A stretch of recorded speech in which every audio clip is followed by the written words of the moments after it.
Right then, this is a walk around video, and this is for an absolutely beautiful little Honda Civic 1.8 SE i-Shift. This car's covered just 54,000 miles and benefits from a wonderful service history. Also fitted with rear parking sensors and cruise control as well as options, plus the metallic paint. But the car is in just wonderful condition throughout. I do apologise, it's getting a little bit breezy. I'll do my best for you. But coming to the front of the car, lights and lenses, that wonderful front end of the car, bumper, bonnet, all incredibly clean with hardly a stone chip anywhere on there at all. Come to the near side of the vehicle, absolutely smooth in the panels are so crisp and clean. Near side front alloy looks almost as new, it's incredibly clean. Just to quickly show you, this is the only thing on the vehicle. I hope you can see it's basically tape on the near side wing mirror here. If by chance I do manage to get obviously second-hand one, I'm not going to pay Honda a fortune for a new one, then I will fit it to the car. But having said that, it works, it's strong, it stays there. That's the only thing, because the car, other than that, is absolutely immaculate virtually. Rear wheel, again, just so clean. And then around the back of the car, obviously no doubt helped by the fact that it has parking sensors. Again, pretty much unmarked, it's wonderful. Offside, driver's side, again, hard to believe this car's 13 years old. I mean, it literally looks like a sort of 3 or 4 year old car at most. Offside rear wheel, again, completely unmarked there. And then the remaining panel work, absolutely stunning. Finally, offside front alloy, again, completely unmarked. But it would be hard to believe there's another one as clean as this anywhere. It's coming into the boot now. Absolutely huge boot on the car. Sorry, I'm in the shade because it's really glary with the sun. But again, just the way it's been kept is incredible. Lovely to see as well. I should have mentioned this on the list of options. The space saver rear wheel rather than inflation kit fitted, which is a huge bonus on the car. It's coming to the back now. Big wide opening rear doors. And again, I mean, this is a family car, 13 years old, and it is in quite extraordinary condition. So most Civics, being family cars, they tend to be quite heavily used in the back, but as I said, this one, carpets, seats, the whole lot's just wonderful. It's coming to the front passenger door card now. Again, clean as you could possibly hope for. All the little recesses, really nice. Passenger seat there at the front there. Just again, almost original in terms of condition. So finally, coming to the driver's door card, again, really good for the age of mileage, it really is. Footwell areas, lovely and clean. And driver's seat, like all the others, has been kept wonderfully well. So sat inside the car now, engine's running through this section so the dash can be seen illuminated. Dashboard looks absolutely as new, it's incredibly clean.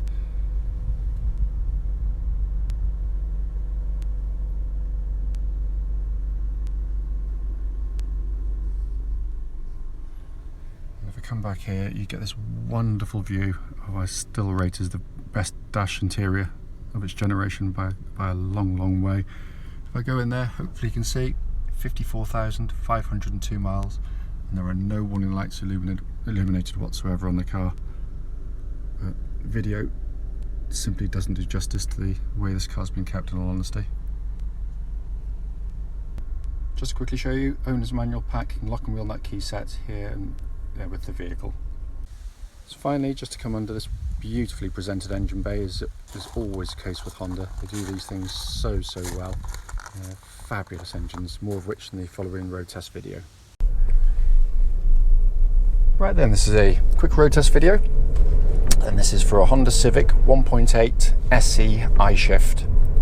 This particular car is registered YG57UVN, and mileage at the start of the road test is 54,495 miles.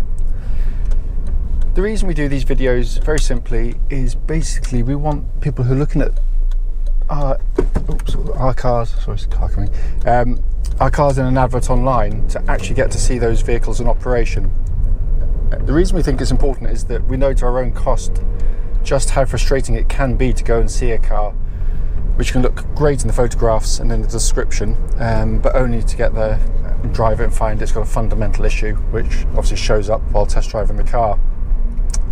So that's why we do it, so it is critical in that sense. Just a word of warning, this video is going to be slightly longer than the normal ones, only because I'm going to go through the explanation of the I-Shift gearbox a little bit later in the video. So if you know how these operate and don't want to be bored by it, you can switch off when I start talking about it. But coming to the car itself, engine starts absolutely instantly. Push of the button, settles to completely smooth, even idle. There are no warning lights on the dashboard at all relating to the engine or any other part of the car. Temperature gauge running at a third, which is exactly where it's meant to be on a Honda vehicle. And the car's been running for quite some time now, so up to full operating temperature. The engines are just brilliant units. They really are. So smooth, so sweet in operation. A reliability record which is unblemished and without comparison in this particular sort of category of car. Cam chain driven, so no big cam belt services to worry about either, but just a lovely unit. The throttle response is really good. They're keen to get up to rev.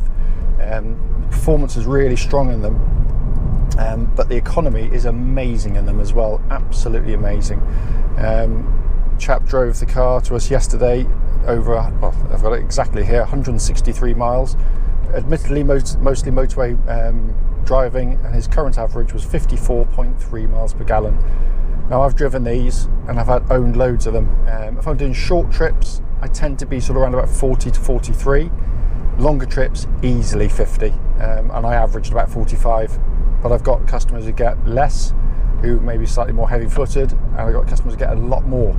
So, but it is eminently achievable, but without having to drive in a very careful way. Engine then feeds through into the gearbox. As I said, I'll explain more about it later, but just briefly, effectively it is a manual car. That's, you know, although it's automatic, it is a manual gearbox. It's the same 6-speed gearbox that you find in the manual car. The only difference is there's no clutch pedal. The car basically does the clutch for you, so you cannot stall the car, whether you use it in automatic mode or the manual mode, which I'll explain further. But it all works absolutely perfectly. Steering on the car is sensational in these Civics. It's so quick and keen and accurate, precise, fun, all the things I love in steering. It tracks absolutely dead straight. There's no vibrations at all at this speed or any speed up to the legal limit, but it just feels incredibly tight, which you expect with such a low mileage. That would be great, but be completely wasted if the chassis couldn't cope with it, which is not the case with the Civics. The chassis is, again, just so athletic, so keen to change direction. They really are great fun to drive. So if you're in the mood to drive, they'll reward. If you're not, you know, there's lots of car magazines that say that ride's too hard, and you know what, by modern standards, no, it's not at all. At the time, it was quite hard. Very smooth as I am now, you know, just drives beautifully, very comfortably over long distances on motorways. It's very comfortable. It's only the sharper ridges, the potholes, that tend to catch them out. But as I said, that's pretty much the same with every modern car with these very low profile tyres these days. What I'm also looking for on the road test, by the way, is any kind of noises coming from underneath the vehicle that shouldn't actually be there. So when you hit a bump, there shouldn't be any kind of clonking or chattering noises coming, and there's nothing at all. Again, it just feels so solid and so tight. Brakes on the car, opportune time, because I've got to turn right here. I'm going to give them a brake a little bit later than normal, but really nice, powerful brakes on the car. It's just gone through the workshops to be checked, and all was very good indeed. But the brakes bite well. They also exhibit no judders or pulsing at all, so all exactly as they should be.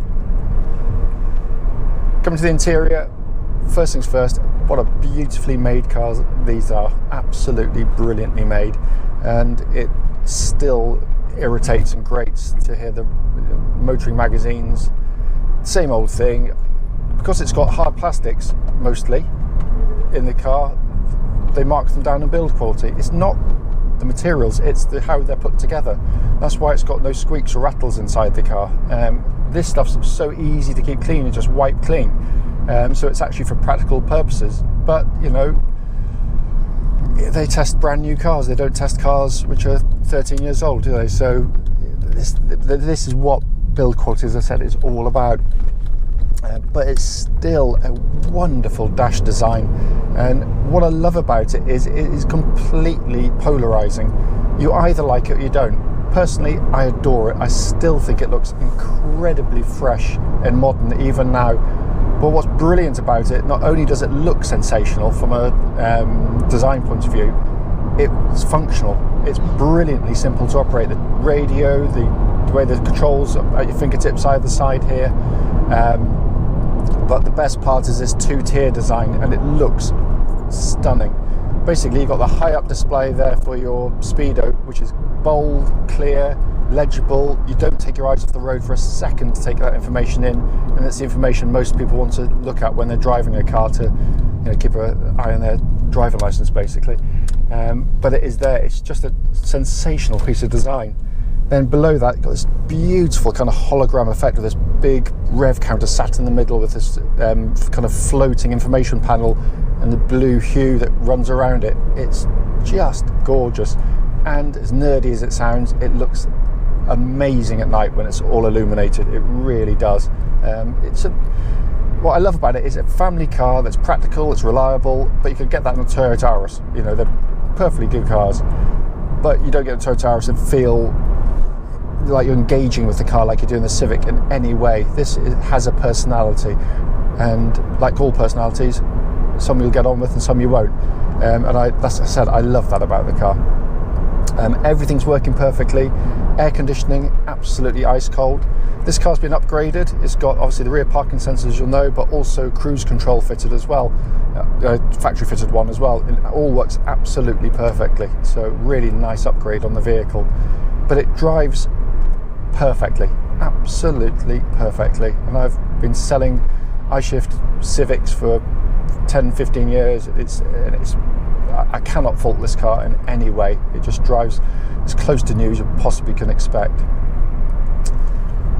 So now coming on to the gearbox, to my annoyance, especially when I worked at Honda, I'd hear salesmen rather lazily telling people who'd had the last generation automatic Civics, the new automatic Civics out, and people were totally trusting of them and said, yeah, brilliant, I'll buy it. Now some people got in them and couldn't work out why you could feel it sort of rocking slightly as it changed gear, because obviously they were used to a torque converter gearbox. This is a manual gearbox, so when it changes gear, you can feel it, you can detect it, especially first and second. It's, you know, or first to second. So you treat it gently. If you're driving a manual car, you'd lift the throttle slightly as it engages gear, so you can drive them very, very smoothly, or you can make them kind of feel a bit lurchy.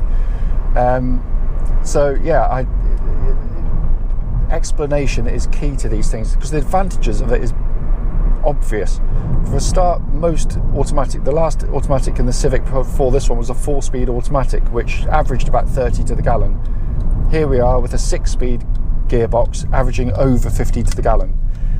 So immediately the benefits are there. Also, you know, should, although rare as it is, you require any maintenance or mechanical work done on them, you know, it's far cheaper to replace innards of a manual gearbox than it is an automatic by a colossal amount. So, you know, again, a huge advantage.